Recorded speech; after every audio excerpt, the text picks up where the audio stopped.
I'm going to share how you can improve your credit score and tell the story how I got to 847. Let's get to work. What's up, friend? I'm Kay Scholl. Welcome to another financial awareness video. If this is your first time here and you want to improve your daily financial decisions, grow your wealth, and financial literacy, start right now by subscribing and clicking the bell so you don't miss anything. We're going to jump into 3 specific topics today about your credit score. First, I'd like to review the 5 components that make up your score, and I'll share some tips on how you can improve each and every one of those components. And then second, I'd like to try to set your expectations as it relates to the improvement of your score and share where you can track yours. And then third, I'll share my journey of where I started all the way to 847. And if you say all the way to the end, I've got one more overwhelming thought about credit scores that I think you should be aware of. When you have debt of any kind, that company has to report your information to 3 different credit reporting bureaus or credit reporting agencies: TransUnion, Equifax, and Experian. When these 3 credit agencies receive your information, they sift it through 5 different components to make up your score. Your score is comprised of 35% payment history, 30% amounts owed, 15% length of credit history, 10% new credit, and 10% credit mix. Let's jump into each one. Payment history. There's no magic bullet here. You have to make at least your minimum payment on time. If you have a credit card and you can't pay off the balance in full, that's okay. You at least, though, have to make the minimum payment, and preferably, I wouldn't wait till the last day. I would do it several days, if not a week before, or as soon as you get paid, and at least make the minimum payment. That way, when that company reports your information to the credit bureau, they report that you made an on-time payment. Because this is 35% of your total credit scores. It's a really big deal. This is the largest weighted amount of all of these 5 components. Now, there's really only 2 exceptions to this rule, 2 exceptions to the payment history rule. Number 1 is deferment, and number 2 is forbearance. When you have, say, for example, a student loan, and you defer that first payment for 6 months after you graduate, that's not going to harm your credit score, but you do have to make that first payment on time. You don't want to wait. And then forbearance. This would be like if you had a hardship and you got some sort of 2-month or 60-day or 2-payment forbearance where you don't have to make that payment. Now, during deferment and during forbearance, you're still going to be accruing interest. You just simply don't have to make that payment until after that deferment period or until after that forbearance period is over. But make no joke, you have to make your payments on time consistently for a long time. Amounts owed. This comes in at second place behind payment history at 30% of your credit score. Amounts owed is a ratio. It's a ratio of the amount that you owe divided by your available line of credit. The smaller you owe, the better this ratio. The ideal spot you want to focus on is 30% or less. So let's just say, for example, you owe $500 on a $1,000 available line of credit card. That's a 50% ratio. It's a little high. One of the things you could do, pay off that $500. If you can't pay off the $500, at least make the minimum payment and make it on time, because that's more important than how much you owe. Now, if you have some financial maturity and some financial restraint, here's one of the things that you could do to impact your credit score in a positive way. Call up that credit card company and ask them to increase your line of credit. Let's just say that they increase your line of credit from $1,000 to a $5,000 line of credit. Well, 500 divided by 5,000 is now only 10%.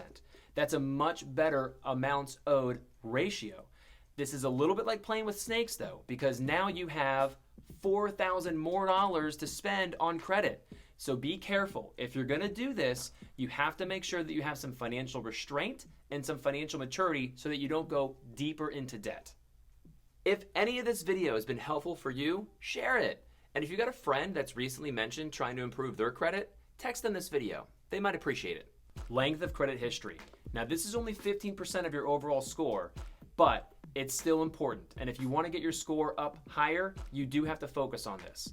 For example, let's just say that you have had the same credit card for years and you've been doing some research and you recently found a new credit card that has much better rewards points. Or maybe you're at that point where you're ready to start paying for an annual fee for a credit card.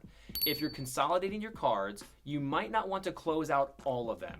Take a look at what you have the longest history with and just simply keep that card active, but don't close it out. If you're going to charge everything onto this new card that has the better rewards points, awesome. but I would not close out your old card until you have enough history with the new card. Now, in my experience, I have seen about 8 years is the sweet spot in terms of credit history length, whether that's 8 years of paying a mortgage, 8 years of having some sort of an installment loan, like a student loan or a car payment. Maybe it's not the same car payment for 8 years, because that wouldn't be good, but having some sort of installment related payment, like a student loan or a mortgage or a car payment. And then when it comes to credit cards, you want to have at least 8 years of credit history. So like I said, if you're going to be consolidating your cards, take a real good hard look at what you've had the longest and maybe keep that one active, even if you're going to put everything on the new card that has the better rewards point system. New credit. Now this only comprises of 10% of your overall score, but I've got some mixed feelings about this. As it relates to new credit, there are two types of inquiries, a soft inquiry and a hard inquiry. A soft inquiry or a soft ping is when you yourself, for example, pull your own credit report or pull your own credit score. That has no impact on your actual credit score. However, a hard inquiry is when you go to a bank or you go get a mortgage or you go shop for a car and you give them written authorization to pull your credit score. That is called a hard inquiry. As you're shopping for new credit and you give written authorization for somebody to pull your credit score, that hard inquiry will stay in your credit report for 2 years. But as it relates to your credit score, that really only matters in the last 12 months. So here are my mixed feelings. I don't really like the idea that your credit score is improved by having some sort of new credit activity once every 12 months. Now, if you're doing credit card hacking and at once every year you're shopping for new credit, I can understand that because I understand that game a little bit. But you want to be very careful not to constantly be inquiring and getting more credit, because that essentially means you're allowing yourself more and more debt that you could go in, and you want to be careful about that. If you have too many hard inquiries in a short period of time, that actually could hurt your score because it shows to the 3 agencies that you're shopping for a lot of credit, and that means you might be a higher credit risk. For example, let's say you're shopping for a car and you go to multiple car dealerships, and let's just say you want to shop the auto loan for that car and you go to multiple banks. If you give written authorization to multiple car dealerships and multiple banks to pull a hard inquiry on your credit score and your credit report, that could potentially hurt. So be mindful, do your own research, and don't give all of those places written authorization to pull your credit, because that actually could hurt you. Credit mix. Now this is only 10% of your credit score, but it is something you should be aware of. Credit mix is a potluck of credit cards, installment loans, retail accounts, and mortgages, for example. It is absolutely not necessary to have every single one of those to have a good score, but studies have shown that if you have multiple credit mixtures with combined good payment history, that actually could improve your score. Now, here's a pro tip. If you are somebody new to the United States, I have a friend, a buddy of mine, he came to the United States and he paid cash for his car. He did that because in his country, that's just customary. However, after doing that, he went to go get a mortgage. And that actually was a very difficult process for him because he had no credit history. Had he instead purchased the vehicle with an auto loan and maybe put 30, 40, or 50% down, made that payment for 5 or 6 months, and then paid off the car loan, when he went to go get his mortgage, that actually would have shown him as a safer credit risk, because it would have demonstrated on a brand new credit score or credit report as he was new to this country that he would have been a safer bet and a safer risk when he was applying for his mortgage. So if you're in that situation, food for thought. Let's change gears and talk about expectations real quick. Expectations. I'd like to start by sharing that setting the right expectation is important to me. I say that because if you've embarked on the journey of trying to improve your credit score, you likely have already found out that your score can go down very quickly with just a few financial accidents, and it could take a while for it to go back up.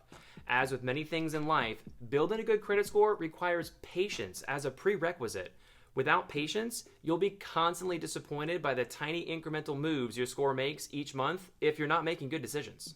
There are a number of different places where you can go online to track your score and pay a monthly fee. Just jump onto Google and type in where to track my credit score, and you'll see a whole bunch of different options pop up. If you're willing to pay a fee, those are great options. I have paid to see my score before, but for many years now, I've been tracking my score through my LifeLock app and my Amex app. If you don't have access to view your credit score regularly through a credit card app or through an identity protection app or through one of those membership websites, just know you can pull it yourself for free. As you're looking online, be careful because there's a lot of really great marketing and a lot of great advertisements out there for you to get your credit score or your credit report. But if you're looking to not pay anything to get your credit report, I strongly recommend you go directly to the 3 credit agencies' websites and pull your report from there. You won't get your score, but you'll see your report. Now that you have some background context on where to get your credit report and your credit score, I'll share my journey on how I got to 847. Okay, not counting all the odd jobs growing up, like mowing yards at 10 with my brother, not counting that. I actually got my first job at 15, and I bought my first car at 16, and my dad co-signed with me. It was a $9,000 car, and I borrowed $6,400, and that was the start of my journey to 847. At age 18, I got my first credit card. It had a $1,000 line of credit. I would add to it and pay it off, and then I was one of those complete goofballs in college that signed up for 2 free pizzas to get a credit card. Boy, oh boy, that was a silly decision. By the time I graduated college, I had $21,000 in student loans and about $20,000 in credit card debt, and that was pretty scary. From age 22 to 28, I worked real hard to pay off all of my debt, including credit cards, student loans. I actually paid my student loans off first because I found out that they weren't bankruptable. And right after making my last student loan payment, my mom's car was shot. I was very fortunate. I was actually able to pay cash for a car for my mom when I was 24, and that was very rewarding. To this day, my wife still says that when she found that out, that's when she fell in love with me. True story. Also at age 24, in the midst of paying off all of my debt, just after paying off my student loans, it was the right time in my life to purchase my first home. I bought my first home at 24, I was engaged at 25, and then married at 26. And by the time I was 28, we were completely debt-free, everything except for our mortgage. And pretty much since then, I've had a credit score of over 750, knocking on the door of 800. But it really wasn't until January of 2019 when we switched from a credit card over to a charge card. Our incomes had been pretty regular and very consistent at that time, and we were confident that we could pay our credit card off in full every month. And that's when my credit score finally cracked over 800, and in February of 2020, I hit 847. I was so confused because I wasn't sure who got a credit score of 850, so to get 847, I was pretty pleased. If you've watched this long, thank you for your time. Here is my final overwhelming thought about your credit score. Your credit score isn't a reflection of your net worth. It's simply a number to tell other people that want to loan you money how good you are at paying them back. It has nothing to do with how wealthy you are and how good you are at building your wealth. So stay tuned for future videos where we'll talk about building your wealth and other personal financial topics. Thanks. Go live your best life.